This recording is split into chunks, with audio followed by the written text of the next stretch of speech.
wabarakatuh. Perkenalkan, nama saya Irvana Yuningsih, nomor absen 2 dari kelas 12 AKL 3.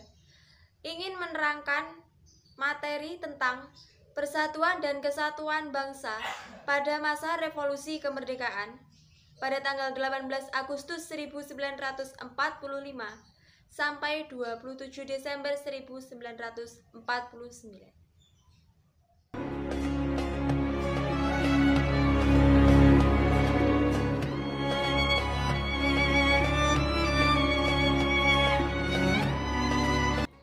Persatuan dan Kesatuan Bangsa pada masa Revolusi Kemerdekaan 18 Agustus 1945 sampai dengan 27 Desember 1949.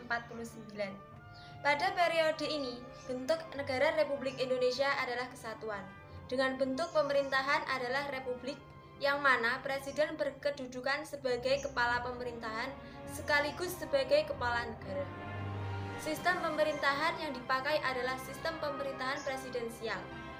Dalam periode ini, yang dipakai sebagai pegangan adalah Undang-Undang Dasar 1945. Akan tetapi, dalam pelaksanaannya belum dapat dijalankan secara murni dan konsekuen. Hal ini dikarenakan bangsa Indonesia baru saja memproklamasikan kemerdekaannya. Pada waktu itu, semua kekuatan difokuskan pada upaya mempertahankan kemerdekaan yang baru saja diraih dari rongrongan kekuatan asing yang ingin kembali menjajah Indonesia. Dengan demikian, walaupun Undang-Undang Dasar 1945 telah berlalu, namun yang baru dapat dibentuk hanya presiden, wakil presiden, serta para menteri dan gubernur yang merupakan perpanjangan tangan pemerintahan pusat. Adapun departemen yang dibentuk untuk pertama kalinya di Indonesia yang terdiri atas 12 departemen. Adapun 8 provinsi yang dibentuk pada masa revolusi sebagai berikut.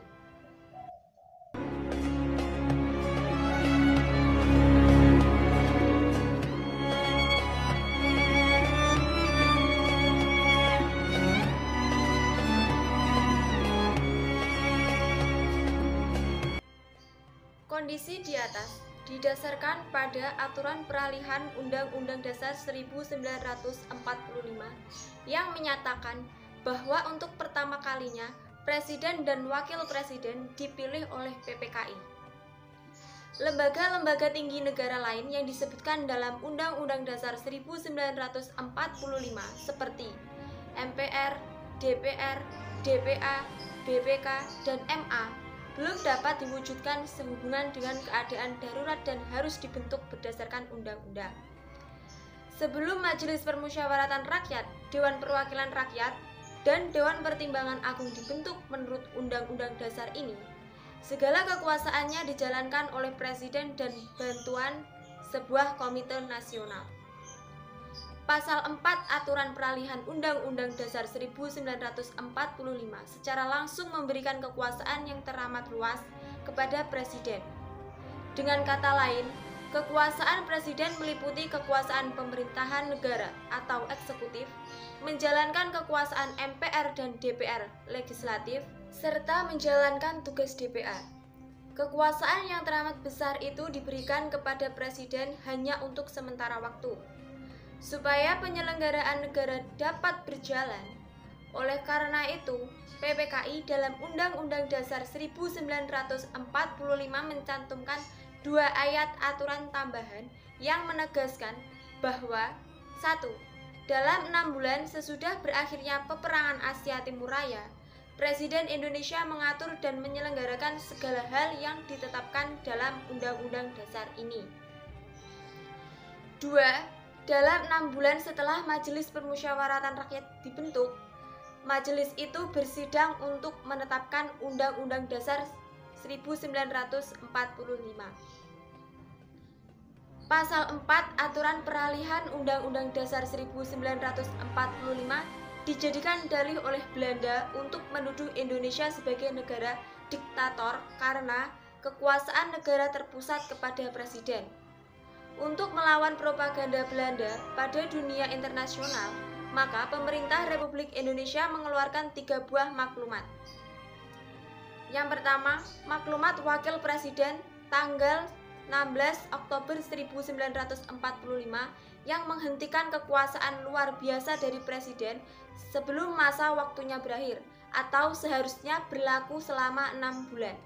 Yang kedua, Maklumat Pemerintah tanggal 3 November 1945 tentang pembentukan partai politik yang sebanyak-banyaknya oleh rakyat. Yang ketiga, Maklumat Pemerintah tanggal 14 November 1945 yang intinya mengubah sistem pemerintahan presidensial menjadi sistem pemerintahan parlementer. Ketiga maklumat di atas memberikan pengaruh yang cukup besar terhadap sistem ketatanegaraan Indonesia. Maklumat Pemerintah tanggal 14 November 1945 telah membawa perubahan total dalam sistem pemerintahan negara kita. Pada tanggal tersebut, Indonesia mulai kehidupan baru sebagai penganut sistem pemerintahan parlementer. Dengan sistem ini, pemerintah tidak lagi mempunyai rangkap jabatan. Pemerintah hanya sebagai kepala negara, sedangkan kepala pemerintahan dipegang oleh para perdana menteri. Kabinet dalam hal ini, para menteri tidak bertanggung jawab kepada presiden, tetapi kepada DPR yang kekuasaannya dipegang oleh BPKNIP. Akan tetapi, pada sistem pemerintahan parlementer tidak berjalan lama. Sistem tersebut berlaku mulai tanggal 14 November 1945 dan berakhir pada tanggal 27 Desember 1949. Dalam rentang waktu itu, terjadi beberapa kali pergantian kabinet. Kabinet yang pertama dipimpin oleh Sultan Syahrir yang dilanjutkan dengan kabinet Syahrir II dan III.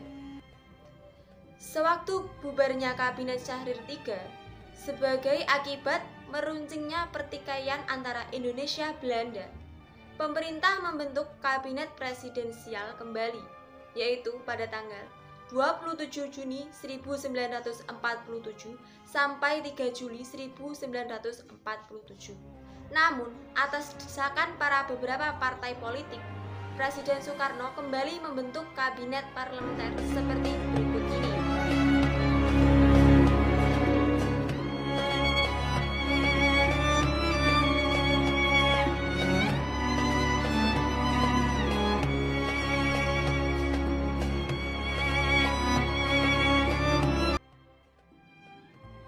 Periode Negara Kesatuan Republik Indonesia berakhir seiring dengan hasil kesepakatan konferensi meja bundar yang mengubah bentuk negara kita menjadi negara serikat pada tanggal 27 Desember 1949. Periode ini juga ditandai dengan munculnya gerakan-gerakan separatis dengan tujuan mendirikan negara baru yang memisahkan diri dari Negara Kesatuan Republik Indonesia. Adapun gerakan-gerakan tersebut diantaranya sebagai berikut. 1. Pemberontakan Partai Komunis Indonesia atau PKI Madiun 1948. Pemberontakan ini terjadi pada tanggal 18 September 1948 yang dipimpin oleh Ali Musso. Tujuan dari pemberontakan PKI Madiun adalah ingin menggantikan dasar negara Pancasila dengan komunis serta ingin mendirikan Soviet Republik Indonesia. Pemberontakan PKI Madiun melakukan aksinya dengan menguasai seluruh Karesidenan Pati. PKI juga melakukan pembunuhan dan penculikan ini secara besar-besaran. Pada tanggal 30 September 1948, pemberontakan PKI Madiun berhasil ditumpas oleh TNI yang dibantu oleh rakyat. Yang kedua, Gerakan Darul Islam atau Tentara Islam Indonesia atau DITII di daerah Jawa Barat.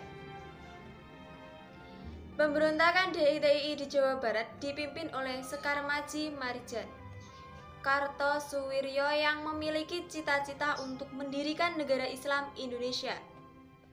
Cita-citanya membentuk negara Islam Indonesia diwujudkan melalui proklamasi yang dikumandangkan pada tanggal 7 Agustus 1949 di Desa Cisayos, Jawa Barat. Akhirnya, pada tanggal 4 Juni 1962, Kanto Suwiryo berhasil ditangkap dan dijatuhi hukuman mati. Sekian penjelasan materi Persatuan dan Kesatuan Bangsa pada masa revolusi kemerdekaan dari saya. Apabila ada salahnya, saya mohon minta maaf. Wabillahi taufiq wal hidayah. Wassalamualaikum warahmatullahi wabarakatuh.